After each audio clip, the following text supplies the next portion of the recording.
अभी एक नए पीर लॉन्च हुए हैं, मार्केट में आए हैं, दुल्हन बनकर के आए हैं। लाल लाल जोड़ा पहने हुए हैं, मेहंदी लगाए हुए हैं, चूड़ियां पहने हुए हैं, दाढ़ी बिल्कुल पकी हुई है, मेरे ख्याल से 80 साल की दुल्हन होगी वो, और लाल लाल दुपट्टा ओढ़े हुए हैं। और जैसे औरतें सब पैसा वैसा इधर रखती हैं, वो भी यही पैसा रखते हैं ना। अरे तेरी ऐसी तैसी, अल्लाह की पनाह, ये जंगली लोग आखिरकार सुन्नियत के प्लेटफॉर्म से क्यों पैदा होते हैं? मुझे अफसोस इस बात का है।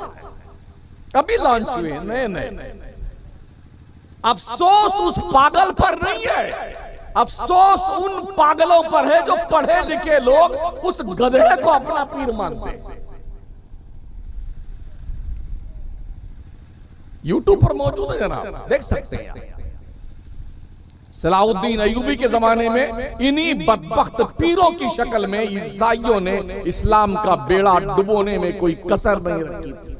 उठाइए, पढ़िए किताबें, दास्तान ईमान फरोशों की। बड़े नाजुक दौर से हम लोग गुजर रहे हैं, बड़े सोच समझकर कदम उठाने की जरूरत है। एक तरफ तो जमाना हमारा दुश्मन बना हुआ है, दूसरी तरफ इस्लाम का ड्रेस पहन करके पीरी मुरीदी की शक्ल में कौम को लूटने वाले डकैत अनाप शनाप घोर निंदा करते हुए इस्लाम का और मजाक उड़ाते हुए मुसलमानों का ईमान लूटने के लिए दरपे आजार हैं। आप बचेंगे कैसे? ईमान बचाएंगे कैसे? हालात इतने नाजुक हैं। कल तक पीर किसी को मुरीद करता था, उसका दिल साफ करके अल्लाह वाला बना देता था। आज इस काम के लिए मुरीद नहीं होते हैं, हमने देखा है, इसलिए मुरीद होते हैं। अगर पीर के बारे में किसी ने कुछ कह दिया तो फिर गुंडागर्दी की इंतहा कर देते हैं। हाँ, उसके पीछे पड़ जाएंगे, गाली देना, जो करना सब करेंगे। अल्लाह की शान में गुस्ताखी करने वाले के लिए इनके मुंह में दही जम जाता है। नबी की शान में गुस्ताखी करने वाले के लिए एक लफ्ज इन मरदूदों से नहीं निकलता। तो क्या पीर का रुतबा नबी से बढ़ गया? अभी कानपुर में इसी रमजान में एक कुत्ते ने अल्लाह होने का दावा किया, मुसलमान पीर ने अल्लाह होने का दावा किया। उसने कहा दो अल्लाह है, एक वो अल्लाह जो नूर है, एक मैं हूं माज़अल्लाह। मगर कहीं से कोई फतवा नहीं आया जी। अभी मधुपुर में इसी हफ्ते में, मैं 4 दिन पहले रांची था, मुझे वहां मालूम पड़ा मधुपुर में गौहर शाही फितना एक पड़ोसी मुल्क का है। वो कहता है कि हमारे जो गौहर शाही बाबा है वो इमाम मेहदी है माज़अल्लाह। उसका बाज़ाब्ता एक यूट्यूब चैनल भी चलता है उस कुत्ते का, जानते हो? वहां एक पीर साहब चिश्ती सिलसिले के और निजामी सिलसिले के थे, अपने मुरीदों समेत वो गुमराह बेदीन हो गया और गौहर शाही का मानने वाला हो गया इसी हफ्ते में। 1 साल पहले पानीपत की सरजमीन पर एक मौलवी तबलीगी जमात का, उसने नबी होने का दावा किया। वो भी उसने मरदूद ने क्या कहा, मैं अल्लाह का आखिरी नबी हूं। कहीं से कोई फतवा नहीं आया, कोई एहतिजाज नहीं। पूना के इलाके में एक कुत्ता शकील कुरैशी नाम का है, उसने नबी होने का दावा किया, कोई फतवा नहीं। पीर के खिलाफ कुछ हो जाए तो आसमान सर पे उठा ले। ये हमारी गैरत ईमानी।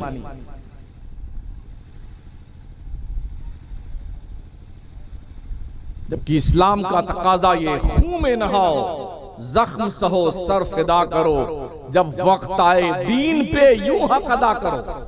अगर गर्दन कटाने की बारी आ जाए दीने मुस्तफा के लिए तो परवाह मत करना, इसका नाम इस्लाम है। तो हम बहुत बिगड़े हुए हैं साथ, हमारी खलवतें भी बहुत खराब हैं, हमारी जलवतें बहुत खराब हैं। हम सफर में भी बिगड़े हुए हैं, हजर में भी बिगड़े हुए हैं। कहीं भी हम इस लायक नहीं है कि अल्लाह के दरबार में कोई एक नेकी पेश कर सके कि ये हमारी नजात का जामिन बन सकती है। हर नेकी फॉल्ट हमारी है। तो हम बहुत मुख्तसर उम्र लेके आए हैं। 70-80 साल तक पहुंचते पहुंचते आदमी अपने घर का रास्ता भूल जाता है, उसके बाद मर जाना होता है। प्लान कितना होता है, ओहो, बिल्डिंग, जमीन, जायदाद, प्रॉपर्टी, नकाद वगैरह वगैरह, सब बड़ा हिसाब किताब से पैसा जमा करता है। जैसा लगता है ना कि कई 100 साल की उम्र लेके आया बंदा दुनिया में। जो लोग हैं वो क्या सोचते हैं, अरे यार अगर मर गया मैं तो इस दुनिया का क्या होगा। इस दुनिया का कुछ नहीं होने वाला है, अब आपका ही होगा जो होगा। हाँ, मर के तो देखिए आपका क्या होता है। आपसे पहले भी जो मर गए ना लोग, वो भी यही सोचते थे मेरे मरने के बाद दुनिया का क्या होगा। दुनिया का कुछ नहीं हुआ, वही होगा जो मंजूर खुदा होगा। आप दुनिया के बारे में मत सोचिए, अपने बारे में सोचिए कि आपने मरने के बाद अल्लाह के दहलीज पर हाजिर होने का, जवाबदेह होने का क्या प्लान तैयार किया है, इसकी सोच बताइए। आपने नमाजें पढ़ी या सिर्फ जुम्मा टिकाया है, या सिर्फ ईद बकरीद की नमाज पढ़ी है। हमें यार खाना पीना जिंदगी जीना ये तो जानवर भी करता है।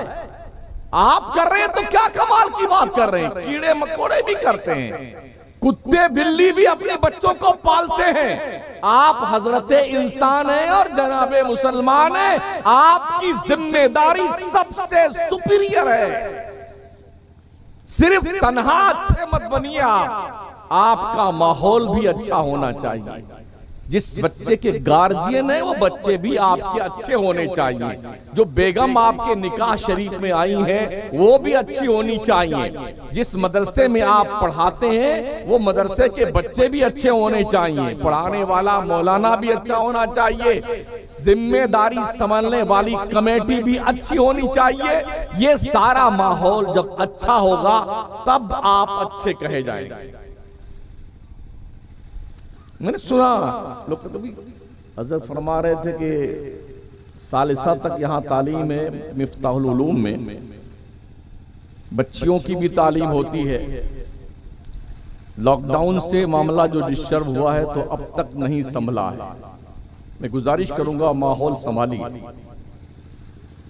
मदरसों को जिंदा कीजिए, इसलिए कि दुनिया इसे मुर्दा करने पे तुली हुई है।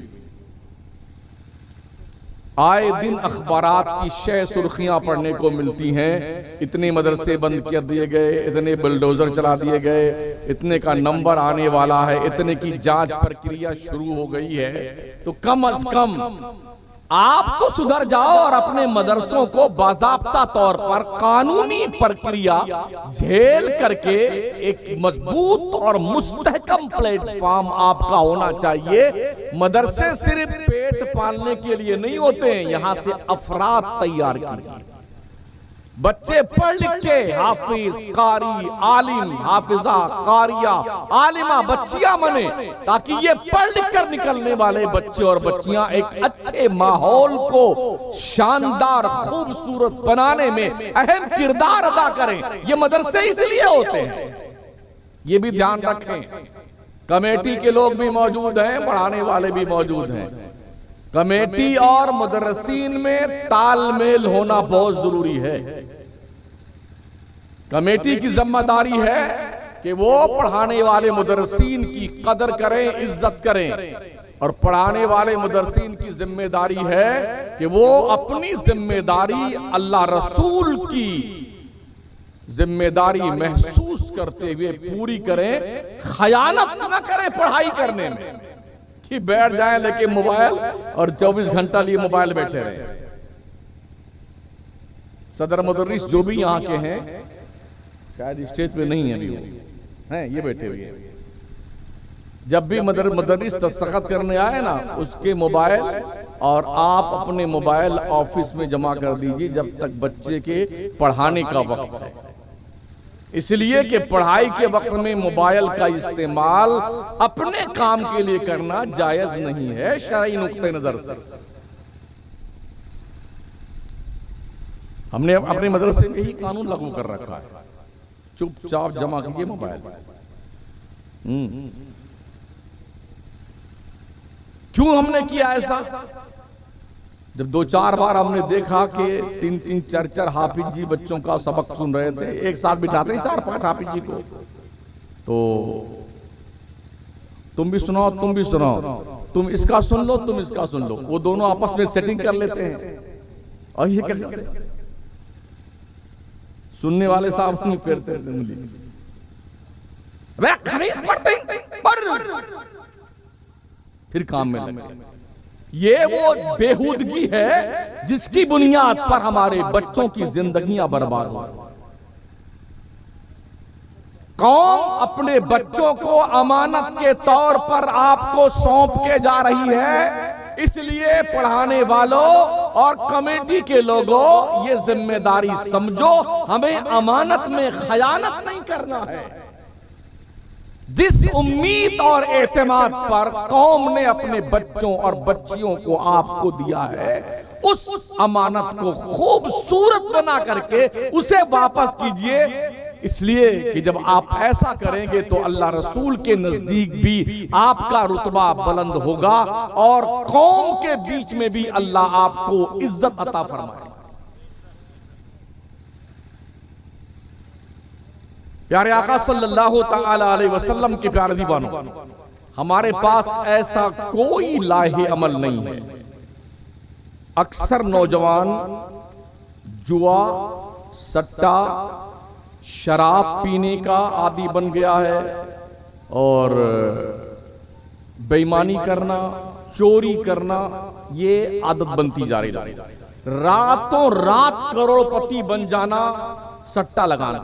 आईपीएल चल रहा है ना, पता नहीं नमाज हो रही कि नहीं हो रही, रमजान का महीना आया कि कब गया कुछ पता नहीं, वो लगे हैं इस धार पर कि सट्टा लगाए और एक पल में करोड़पति बन गए। ये जुआ खेलना, ये सट्टा खेलना इस्लाम ने हराम करार दिया है, हराम। इन्नमल खम्र वल मैसिर वल अंसाब वल अज़लाम रिज्सुम मिन अमलि शैतान फज्तनिबूहु लअल्लकुम तुफ्लिहून। कुरान पढ़िए और कुरान को समझिए। सिर्फ नमाज पढ़ने का नाम इस्लाम नहीं है, रोजा रखने का नाम सिर्फ इस्लाम नहीं है, हज्जो ज़कात कर लेने और देने का नाम सिर्फ इस्लाम नहीं है। जिंदगी के हर शोबा में अल्लाह का खौफ आप पर गालिब होना चाहिए, इसका नाम इस्लाम। नजर बचा के चोरी कर लेना, बेईमानी कर लेना, झूठ बोल लेना, किसी की टोपी पहना देना किसी को, ये आपकी दानिशमंदी नहीं, आपकी हिमाकत है। इससे बाज आ जाएगा। हमने बहुत सारे जो चोर है, चोरी करते हैं ना, मजबूरी में भी कुछ चोर चोरी करते हैं। जब बच्चे पकड़े गए ना चोरी करते हुए, जैसे अजमेर शरीफ में बहुत सारे, दरगाह में बहुत सारे चोर होते हैं, बच्चे छोटे छोटे। आपको पता नहीं होगा कि हाजिरी देने जा रहे हैं और पीछे से छोटे छोटे बच्चे लगे हुए हैं, आपको डाउट होता नहीं है और आपकी पॉकेट साफ कर जाते हैं। जब पकड़े गए ना बच्चे और उनसे पूछा गया कि तुम चोरी क्यों करते हो, तो उनका जवाब क्या था, मेरी माँ बहुत बीमार है, इलाज के लिए मेरे पास पैसे नहीं, मेरे बहन की शादी है, मेरे पास पैसे नहीं, बाप मर गया है, मैं क्या करूं। क्या हमारी कौम मुस्लिम के पास ऐसा कोई मुसव्वदा, कोई प्लान है? जो अरबपति, करोड़पति, लखपति मुसलमान है, उसके पास कोई सा फार्मूला है कि कौम के इन बहके हुए नौजवानों को इस बुराई की लत से निकाल करके मुस्तफा का वफादार बनाया जाए? कोई फंड है आपके पास में?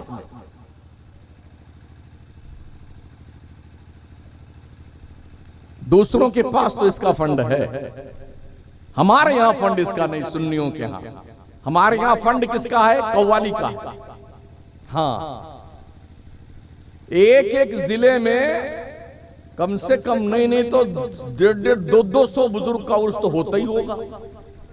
कोई खेतारी में लेटे हुए हैं, कोई इमली के पेड़ के नीचे लेटे हुए हैं, कोई बरगद के पेड़ के नीचे लेटे, कोई पोखरा वाले बाबा है, कोई तालाब वाले बाबा हैं, और इनके उर्स करने में लाखों लाख रुपए हमारी कौम के सठियाए हुए लोग, लखपति, करोड़पति सेठ अपनी तिजोरियां खोल देते हैं बाबा का हुल्लुस करने के लिए।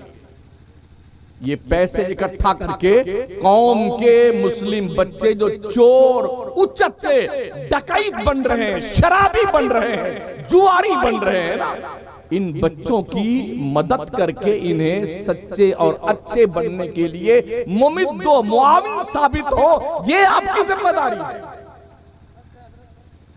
लेकिन हमारी तवज्जो इस तरफ नहीं जाती, हमारी सोच ऐसी नहीं है। मुशायरे करवाएंगे, कई कई लाख रुपए एक एक मुशायरे पे खर्च होते हैं, कव्वालियों पे कई कई लाख रुपए खर्च हो जाते हैं। लोगों को एहसास नहीं होता है, जलसे का चंदा करने आप जाएं तो 100 रुपये बड़ी मुश्किल से निकलता है आदमी का, वो भी मुंह बना करके लटका करके देगा।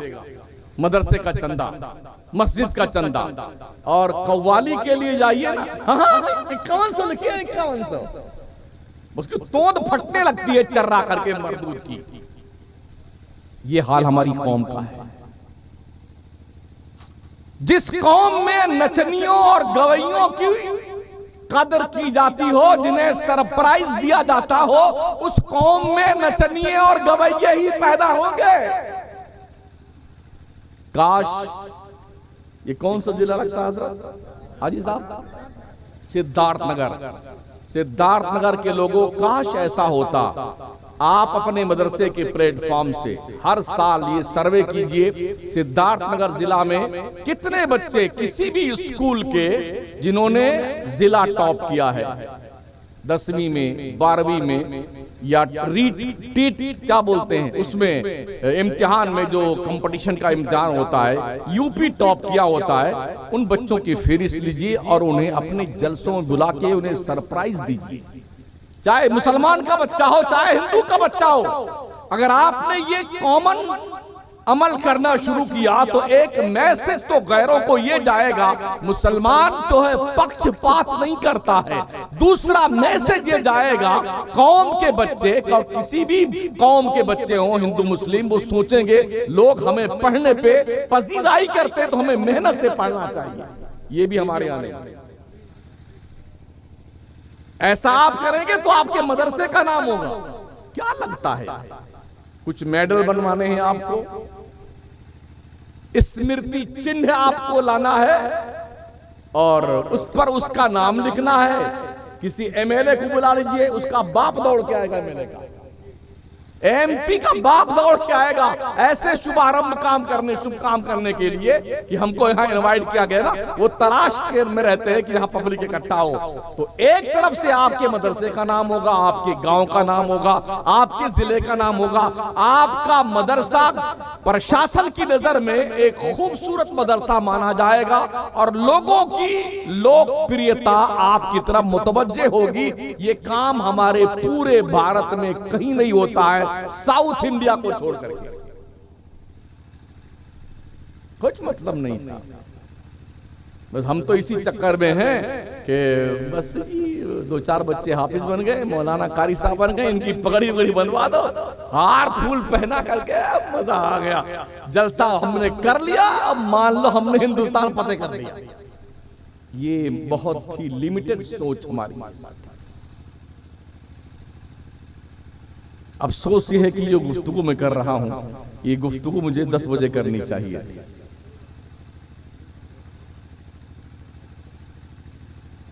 आधी से ज्यादा कुर्सियों को मैं तकरीर सुना रहा हूं।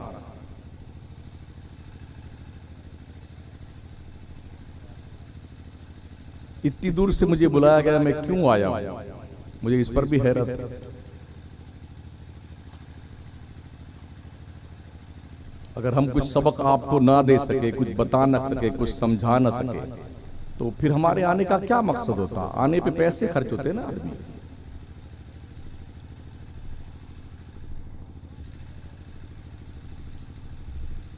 तो कल के निकले हुए हैं हम, आपके यहां पहुंचे हैं तकरीबन ईशा के बाद। इतनी दूर से चल के आने का मेरा मकसद क्या है?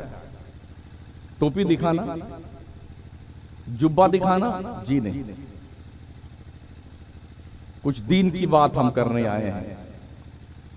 और दीन की बात किसे सुनाई जाए? कुर्सी को? गुब्बारे को, माशाल्लाह इतने गुब्बारे लगे हुए हैं।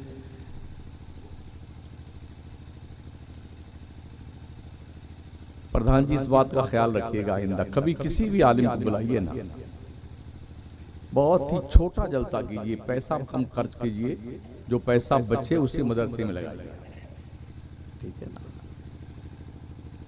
अभी तो मदरसे में शायद प्लास्टर भी पूरा ढंग का नहीं हुआ है, बाकी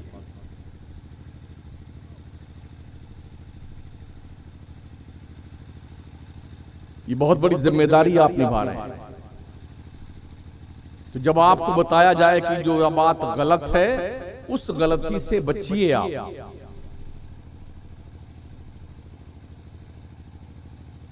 अल्लाह का वादा है, इन तंसुरुल्लाह यंसुरकुम व युसब्बित अक़दामकुम, अगर तुम अल्लाह की मानोगे तो अल्लाह तुम्हारी मानेगा,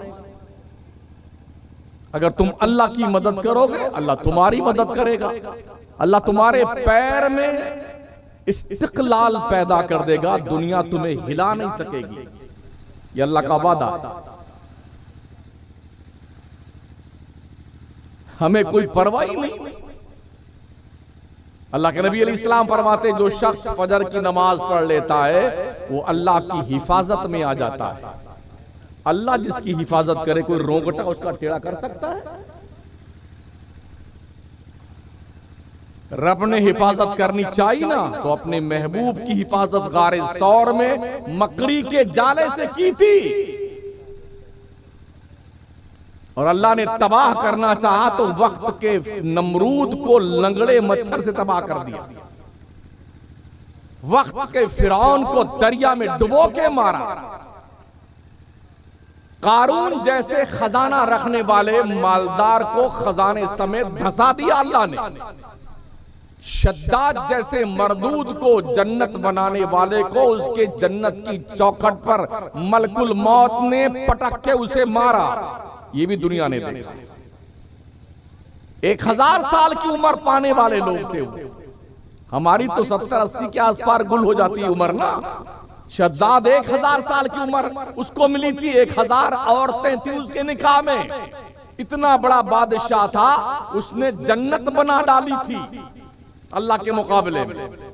और उसने कहा था, जब मेरी जन्नत बन के तैयार हो जाए तो मुझसे पहले कोई मेरी जन्नत देखना नहीं चाहिए।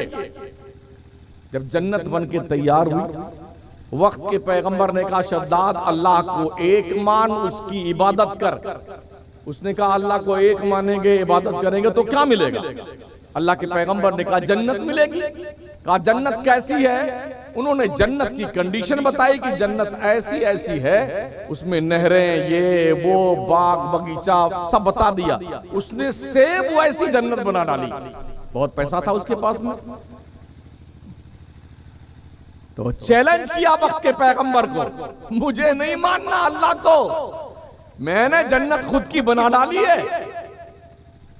जैसे भी है ना लोग, किसी को भी नमाज, थोड़ा शादी वादी हो जाए तब नमाज पढ़ेंगे, 2-4 बच्चे हो तब दाढ़ी रख लेंगे, अभी रखेंगे तो लोग कहेंगे ये बुढ़ा दिखता है ना। ये कहते हैं हमारे नौजवान, ये बुढ़ा दिखता है। कुछ तो ये कहते हैं कि भाई अगर दाढ़ी रख लेंगे तो शादी नहीं होगी। हमारी भी शादी हुई है, ये जो यहाँ दाढ़ी वाले सब मौलाना लोग हैं, इनकी भी शादी हुई है लगभग। दाढ़ी शादी के रास्ते में रुकावट नहीं है। तो शद्दाद ने जन्नत बनाई, अल्लाह के मुकाबले के लिए तैयारी की उस मरदूद ने। तो उसने कहा, जब जन्नत बन जाए तो पहले मुझे इन्फॉर्मेशन करना, मैं पहले देखने आऊंगा, कोई मुझसे पहले देखने ना पाए। जब तैयार होकर के बताया गया, जन्नत का शुभारंभ कर दीजिए, चल के उद्घाटन कीजिए, तो जनाब घोड़े पे बैठ करके अपने लाओ लश्कर के साथ वजीर, अमीर, कबीर सबको साथ लेके चला बेटा। जन्नत के गेट के पास करीब जब पहुंचा तो उसने देखा कि अंदर से एक बुढ़ा डंडा टेकता हुआ बाहर निकल रहा है। इसे बहुत गुस्सा आया शद्दाद को, बदबख्त, मेरी जन्नत मुझसे पहले देख के लौट रहा है। वो आता रहा टेकता हुआ झंडा, गेट के बाहर निकला और आके शद्दाद के घोड़े के सामने खड़ा हो गया। कहा, बादशाह सलामत, मुझे कुछ बात करनी है आपसे। मुझे कुछ कहना है। बादशाह ने कहा पैसे पड़े उठा ले इसको, कोई बात करनी बाद में बात करने आना। उसने कहा थोड़ा मुंडी गर्दन झुका दीजिए, वो घोड़े से मत उतरिए, आपके कान में मैं कुछ कह देता हूं। तो उसने मुंडी झुकाई तो उस डंडा फेंक करके उस बुड्ढे ने कहा मेरा नाम मलकुल मौत है और मैं इसलिए आया हूं, अल्लाह ने भेजा है कि तेरी जन्नत की चौखट पर तुझे पटक के मारूं। अब डर के मारे खुद ही उतर आया।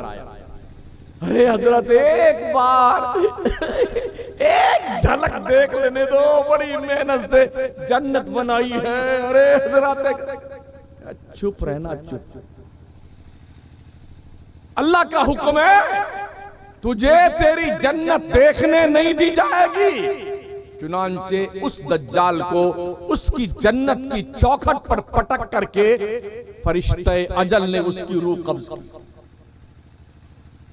हम लोग भी हैं ना, बड़ी लंबी उम्र की जो तमन्ना आ रही इंशाअल्लाह। अभी तो मेरी उम्र ही क्या है, माशाअल्लाह, अभी तो हमारी शादी होगी अल्हम्दुलिल्लाह, उसके बाद फिर बच्चे पैदा होंगे माशाअल्लाह, फिर उनकी परवरिश करनी है सुभान अल्लाह, फिर उनकी शादियां करनी है माशाअल्लाह। ये प्लानिंग है, प्लानिंग। और मलकुल मौत अपने काम में लगा हुआ है, वो तकता है कब इसका नंबर आए। इज़ा जा अजलुहा, अल्लाह फरमाता जब मौत का वक्त आ जाए ना तो मौत अपने वक्त से ना एक सेकंड पहले आती है ना एक सेकंड बाद में आती है, अपने टाइम पे आके रहती है। इसलिए साथियों लंबी उम्र की कामना मत करना, जितनी बची है उसे खैरियत से गुजार लो, अच्छे काम करके मर जाओ ताकि तेरी कब्र में अल्लाह के रहमतों की बारिश हो। तो फजर की नमाज पढ़ लेने वाला मुसलमान अल्लाह की हिफाजत में आ जाता है। जोहर तक, जोहर की पढ़ लेता है तो असर तक अल्लाह की हिफाजत में, असर पढ़ लेता है तो मगरिब तक अल्लाह की हिफाजत में, मगरिब पढ़ लेता है तो इशा तक अल्लाह की हिफाजत में, इशा पढ़ लेता है तो फजर तक अल्लाह की हिफाजत में। पढ़ता 5 वक्त की नमाज है मगर फरिश्ता लिखता है कि ये 24 घंटा नमाज पढ़ता रहा है। कितना मुनाफा चाहिए आपको? 1 घंटा 22 मिनट नमाज में टाइम लगता है 24 घंटे में से, 5 वक्त की नमाज में तकरीबन 22.5 घंटा आप दुनिया के काम में गुजारते हैं, अपने काम में गुजारते हैं, मगर फरिश्ता लिखता है कि ये बंदा नमाज पढ़ता रहा है। खेत जोत रहे हैं नमाज पढ़ करके, फरिश्ता लिखता क्या है, नमाज पढ़ रहा है। इशा पढ़ के सो गए ना, फरिश्ता लिखता है रात भर नमाज पढ़ता रहा है। इससे ज्यादा कोई मुनाफा दे सकता है? आपका रब इतना सखी है, इतना करीम है और इतनी मोहब्बत फरमाता है अपने बंदों से जितनी मोहब्बत कोई मां भी नहीं करती। बहुत सारे पाखंडी लोग हैं, जाहिल नाजिम जलसों के और जाहिल शोरा, जो कहते हैं हमारे मुकद्दर का फैसला मैदाने महशर में पीर साहब करेंगे। कोई फरमा रहे हैं कि मौलाना मैदाने महशर में सर पीटोगे अगर पीरों के बारे में कुछ कहा तो। अल्लाह का शुक्र है सर वो पीटे जिसकी किस्मत का फैसला पीर करता है, मेरे मुकद्दर का फैसला मेरे रब ने करना।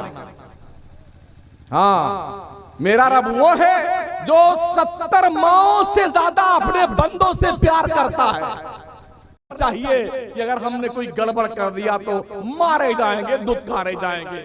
हमने क्या करना है? हमने अपने सारे काम अपने रब को सौंपे हुए हैं। मेरा रब इन्नल्लाह अला कुल्ली शैइन कदीर, उससे बड़ा पावर वाला कोई नहीं है दुनिया में।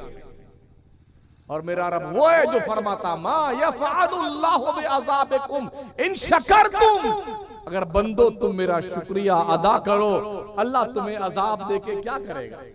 वो इतना प्यार करता अपने बंदे से। मदरसों को ध्यान दीजिए साथी, तालीम पे ध्यान दीजिए, मेहनत कीजिए। सिर्फ हाफिज जी बना करके मदरसों से बच्चों को मत निकालिए, हाफिज साहब को मौलाना साहब भी बनाइए। दुनिया की तालीम सी भी लेस कीजिए अपने बच्चों को, डॉक्टर भी बनाइए, इंजीनियर भी बनाइए, लॉयर भी बनाइए, आईएएस आईपीएस अधिकारी बनाइए। अब आज की तारीख में ये ज्यादा जरूरी हो गया है कि हमारे बच्चे आईएएस आईपीएस बनने चाहिए। आधी रोटी खाओ, बच्चों को पढ़ाओ, ये महाराणा के सादात का फरमान है, ठीक है ना। तालीम बहुत जरूरी है। अगर महीने में आप 20 दिन मछली, गोश्त, तीतर, बटेर, मुर्गा खाते हैं ना, एक दिन खाइए, पैसा बचाइए और अपने बच्चों की तालीम पे खर्च कीजिए, मेहनत कीजिए। हमने देखा है बॉम्बे में, जब मैं कोकन के इलाके में तकरीर करने गया तो लोगों ने अपने बड़े बड़े बागात हैं हापुस के, सब बेच डाले अपने बच्चों को पढ़ाने के लिए। काजू का बगीचा बेच दिया बच्चों को पढ़ाने के लिए, बंगला था बेच दिया, बंबई में भाड़े पे रहते थे। मैंने पूछा यार ऐसा तुमने क्यों किया? तो उनका कहना था हमने बच्चे को पढ़ाया है, डॉक्टर बनाया है, हमारा बच्चा 2 साल में इतना बड़ा बगीचा खरीद लेगा। बंबई में जितने बड़े बड़े डॉक्टर हैं वो सब कोकनी हैं, पढ़ते हैं वो लोग, पढ़ाते हैं, तालीम की अहमियत है उनके नजदीक। और एक एक डॉक्टर एक एक दिन में 10-10 जगहों पे बैठता, 1 घंटा इस हॉस्पिटल में, 2 घंटा वहां पर, 3 घंटा वहां पर।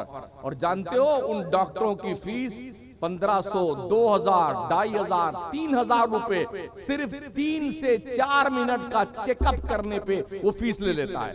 कितना पैसा कमाता है वो? कितने बगिया खरीदते आम के, काजू पिस्ता बादाम के, कितनी बिल्डिंगें बना ली उनने। तालीम, हमने तालीम को अहमियत नहीं दी है। हमारी कौम तालीम पर जब तक अहमियत देती थी, आज के 400 साल पहले तक तो दुनिया के नक्शे पर 3 बर्रे आजम पर मुसलमानों ने हुकूमत की है, इल्म की बुनियाद। आज जो ये सारी इजादात है ना, ये मिसाइल, ये घड़ी, ये फड़ी और ये जो है तो ये किसने बनाया? किसी के बाप ने बनाया है ना, ये सब मुसलमानों ने बनाया है। सारी दुनिया भिखमंगी है, मुसलमानों के दस्तरखान पे पड़े हुए टुकड़े खाकर आज लोग बड़े बड़े इल्म वाले बन गए हैं। और जिस कौम के पास इल्म का खजाना था, वो कौम सिर्फ फातिहा खानी और कुरान खानी में लगी। आज पिज्जा है, 10 दिन के बाद 10वां है, 20 की 20वां है और 4 दिन का 40वां है, साल के बाद अल अब्बा की बरसी है और खाना खिलाना है, पूरे खानदान की तोंद भरनी है बकरा काट काट करके। यही हम कर रहे हैं ना।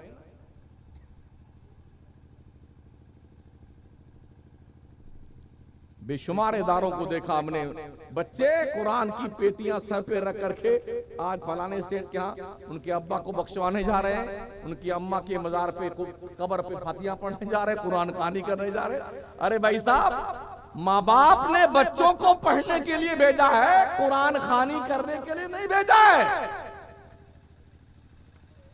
ये जुल्म है बच्चों के साथ में।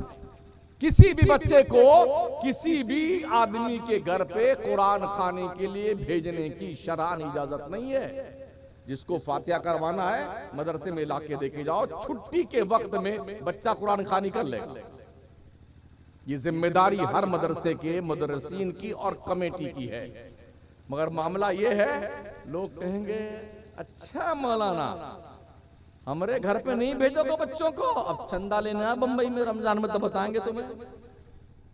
ये कहता नहीं, हाँ ये सठियाया हुआ सेठ जो है ना, आ जाना चंदा लेना बताएंगे। ये धौंस दी जाती है, धौंस। अल्लाह ने मान लो तुम्हें मालदार बनाया है तो तुम्हारा कोई एहसान था? जो गरीब है क्या उसका कोई कसूर था कि वो गरीब है? जी नहीं, ये अल्लाह की तकसीम है। अल्लाह कभी दौलत दे के आजमाता है और कभी दौलत लेके आजमाता है, ये ध्यान रखना।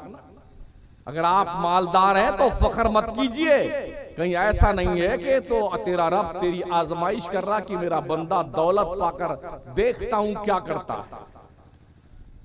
और गरीबों अपनी गुर्बत पे मातम मत करना, इसलिए कि अल्लाह के पैगंबर फरमाते हैं एक गरीब और मिस्कीन आदमी अगर इस पर शुक्र अदा करे कि मुझे मेरे रब ने जिस हाल में रखा उसका शुक्र है, अल्लाह के पैगंबर ने फरमाया ऐसा गरीब फकीर कल मैदान महशर में दौलतमंदों से 500 साल पहले जन्नत में जाएगा। अल्लाह के पैगंबर फरमाते हैं अल्लाहुम्मा अहीनी मिस्कीना व अमीतनी मिस्कीना वहशुरनी फी ज़ुमरतिल मसाकीन। ए अल्लाह मुझे मिस्कीनों जैसी जिंदगी दे, ए अल्लाह मुझे मिस्कीनों जैसी मौत दे, ए अल्लाह मेरा हश्र मिस्कीनों के साथ करना। ये दुआ मुस्तफा ने अमीरों के साथ नहीं मांगी है, मिस्कीनों के साथ, गरीबों के साथ, यतीमों के साथ। निजाम कुदरत है। गरीब सोचता है या अल्लाह इतनी दिन से मैं दुआ मांग मांग के थक गया, अल्लाह तेरी रहमत के दरवाजे खुलते क्यों नहीं है? अल्लाह से पूछें अल्लाह क्यों नहीं रहमत का दरवाजा खुलता? नारे तकबीर, नारे रिसालत, औलादे रसूल हुजूर सैयद हसनैन मियां साहब क़िबला, नारे तकबीर, नारे रिसालत। इजाजत है उधर?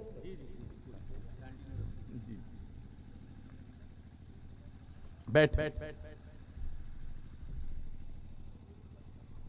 अल्लाह इरशाद फरमाता है वलौ बसतल्लाहु रिज़्क़ा लिइबादिही लबग़ौ फिल अर्ज़ वलाकिन युनज़्ज़िलु बिक़दरि मा यशा। अल्लाह फरमाता अगर अल्लाह बगैर अंदाजे के लोगों को रोजियां देना शुरू कर देना, हाँ एकदम तुम भी मालदार, तुम भी मालदार, तुम भी मालदार बन जाओ, तो अल्लाह फरमाता जमीन का मामला डिस्टर्ब हो जाएगा, निजाम दरहम बरहम हो जाएगा। बंदे जितनी कदर तेरी है ना उसी कदर के मुताबिक अल्लाह तुझे रोजी देता है। तो अगर तुम्हारे पास पैसे कम है ना तो इस पर आंसू बहाने की जरूरत नहीं है, अपने रब का शुक्र अदा कीजिए। जिसके पैसे कम है उसे हिसाब भी कम देना, जी जी, उसे हिसाब भी कल हश्र में कम देना है। अल्लाह के नबी की हदीस मुबारक में मिलता है कि सहाबा में सबसे अखीर में जन्नत में जाने वाले अब्दुर्रहमान बिन औफ होंगे। ये कौन अब्दुर्रहमान इब्न औफ? अशरे मुबश्शरा के सहाबी हैं, जन्नती सहाबी, जन्नती। वो 10 सहाबा जिनको अल्लाह के पैगंबर ने दुनिया में ही जन्नती होने की बशारत सुनाई, उन्हें अशरे मुबश्शरा कहा जाता है। उनमें से एक है, मगर दौलत ज्यादा उन्होंने कमाई है। आका फरमाते हैं ये हिसाब देते देते इतना वक्त लग जाएगा कि सबसे आखिर में जन्नत में जाएगा। वो तो हलाल पैसा कमाए थे ना, वहां तो ये तस्वुर भी नहीं है, जायज भी नहीं है तस्वुर कि उन्होंने कोई गलत कमाई की होगी। हलाल पैसा कमाया था। जब उसका हिसाब देने में सबसे लास्ट में जन्नत में जाएंगे, और जिन्होंने अंट संट कमाया है, हम बंबई में रहे हैं 10 साल, चिंदी की दुकान जो बंबई में लोग करते हैं ना, इन चिंदी वालों ने बड़ी बड़ी मिलें उनका सत्यानाश कर दिया।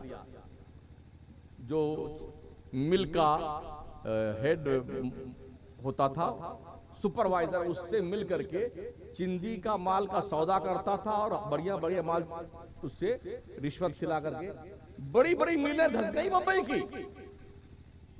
ये खटाऊ फटाऊ जो मिले है ना, ये चिंदी वालों ने सत्यानाश किया है। इत्तेफाक ये कि मैं चिंदी वालों के मोहल्ले में इमाम था। सुरती मोहल्ला नाम जानते हैं आप? नागपाड़ा पे, हाँ, काजीपुरा, 2 टाकी चमड़े वाली गली, उसी में इमाम थे।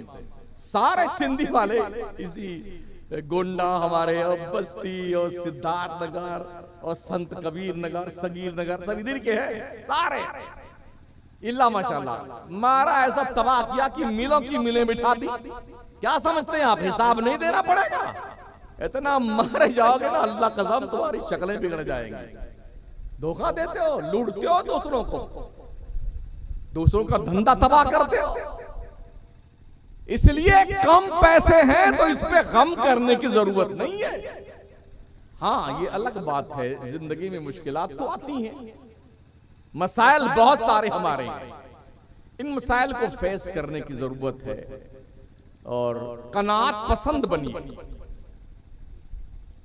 अगर 3 जोड़े में 4 जोड़े में साल भर गुजर जाता है तो कोई जरूरी कि हर त्योहार पे 2 जोड़ा नया नया हमेशा हम बनाते रहे? आज की तारीख में लोगों की जरूरतों से ज्यादा 100 200 जोड़ा कपड़ा लोगों के पास मौजूद है। 8 10 स्वेटर हैं, 15 शाल हैं। किस लिए भाई साहब? बेजरूरत रखी हुई है। अच्छा, जब किसी कपड़े का चलन खत्म हो जाता है तो मसला पूछने आते हैं, तो कई साल से मेरे पास कपड़ा रखा हुआ है और मैं चाहता हूं कि इसको ज़कात में निकाल दूं तो चलेगा? कितना तिकड़ा बाज है इंसान, कितना बदमाश है?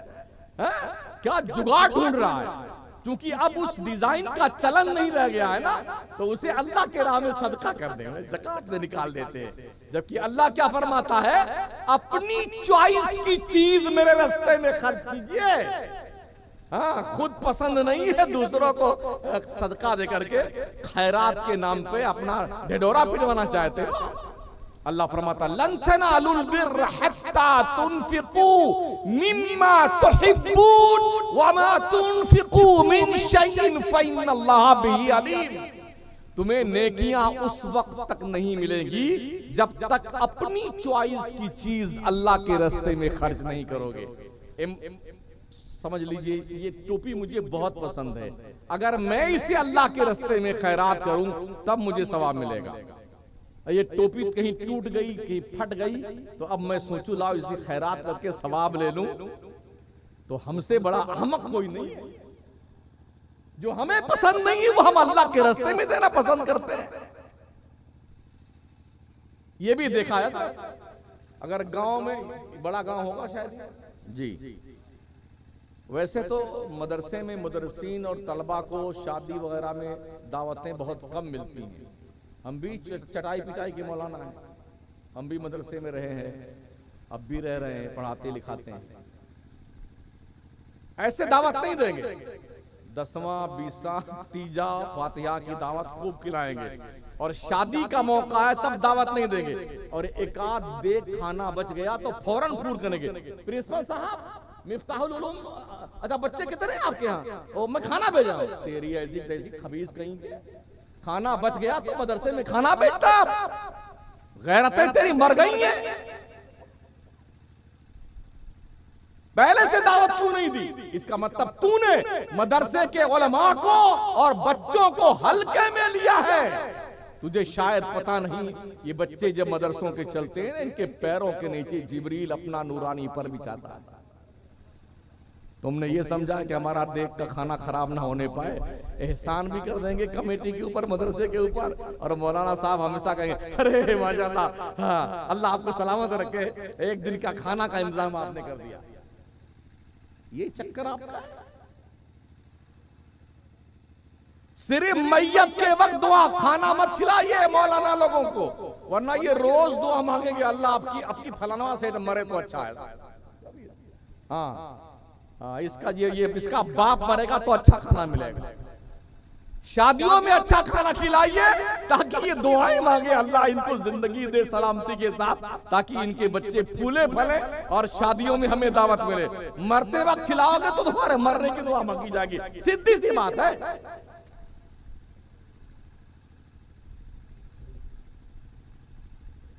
एक ईंट भी मदरसे में अगर आपकी लग गई है ना, तो कयामत तक के लिए आपका ये सदका जारिया है। बहुत कीमती चीज है इल्म साथी। मेरे करीम आका ने यूं ही नहीं फरमाया था उतलुबुल इल्म वलो बिस्सीन, इल्म तलाश करो चाहे तुम्हें चीन जाना पड़े। तो क्या वहां पर इमाम बुखारी दरस बुखारी देते थे चीन में? जी नहीं, उस वक्त तो सारे के सारे कुफ्फार और मुशरिकीन थे वहां पे, यहूदो नसारा रहे होंगे।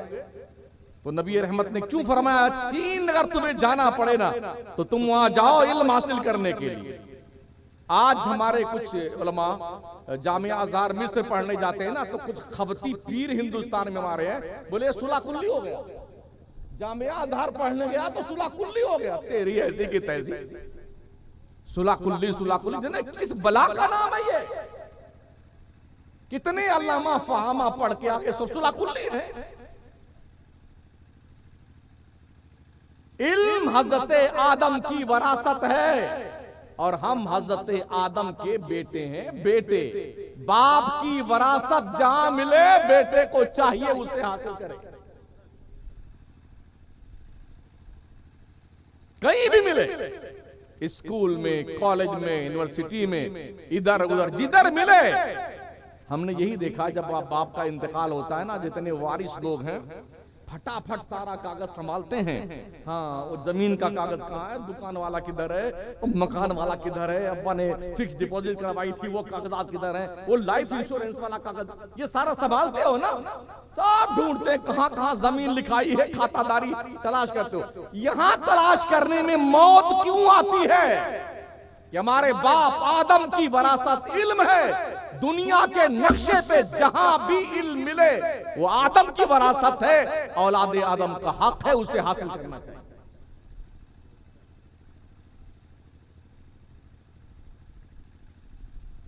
गुफ्तगू इख्तिताम पजीर करूं इसलिए कि 1 घंटा के ऊपर हो रहा है मुझे तकरीर करते हुए, और मैं भी समझ रहा हूं कि शायद मैं जुल्म कर रहा हूं आप पर तकरीर करके इस वक्त।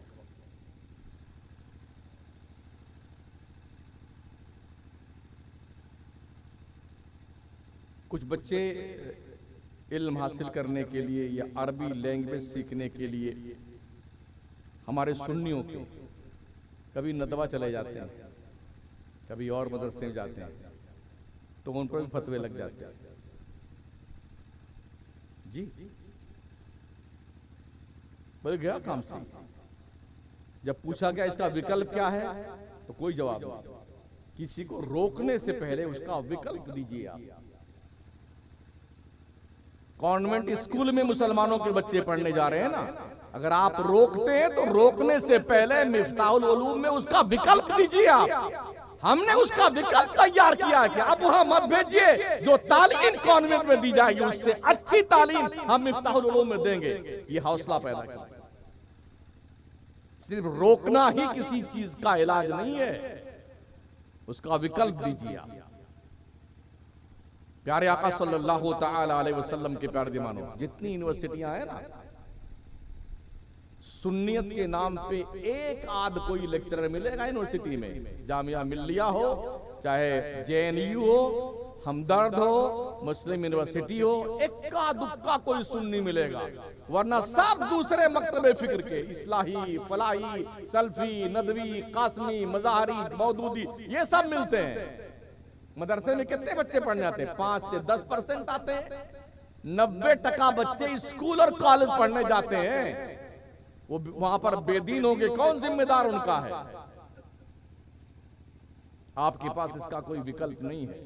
सिर्फ उर्स मनाने से जिंदाबाद, पीर साहब जिंदाबाद, लंगर जिंदाबाद, फातिहा, इससे कुछ नहीं होने वाला जनाब।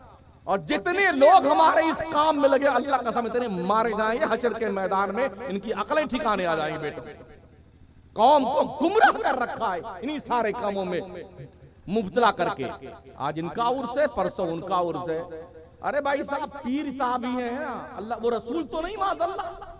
वो कहे हमारा पीर उस पीर से बड़ा है, वो नहीं हमारा पीर उस पीर। तेरा ये काम है? हमारा ये कहना अल्लाह सबसे बड़ा है, बाकिया सब छोटे हैं। होना तो ये चाहिए कि पीर जो नसीहत करे उस पे मुरीद अमल करे, ये काम नहीं है। यूट्यूब खोलिए ना, जब पीरों की फहरिस्त देखिए, उसमें ऐसे ऐसे जंगली पीर दिखाई पड़ते हैं कि पूछो मत। वो जो बताया नहीं अभी ने कि एक तो भी नया लॉन्च हुआ है, मार्केट में आया है, मूसा सुहाग पीर, सुहागन पीर। हाँ, इसके अलावा भी किसी पीर को बिठा करके वो पीला चावल का बोरा उसके सर पे उंडेल रहे, उसे में घुसा देता उसको मुर्द। एक बोरा फूल उसके डाल दिया, उस फुलवा के बीच में छुप जाता पीर साहब। ये सब क्या जंगलीपन है यार हमारे। ये 1 कुंटल का चावल और 1 कुंटल गुलाब का फूल, इसका पैसा अगर यहाँ लाके इस मदरसे में मिफ्ताहुल उलूम में दे दो तो ये प्लास्टर हो जाएगा इंशाल्लाह। तुम्हारे मरे हुए बाप को सवाब मिलेगा, उस पीर को फूल में डुबोने से कोई सवाब नहीं मिलेगा। ये ध्यान रखना। यहाँ अल्लाह के मेहमान, अल्लाह के रसूल के मेहमान पढ़ते हैं मदरसों में। तो बस ये कुछ तल्ख सी बातें थी।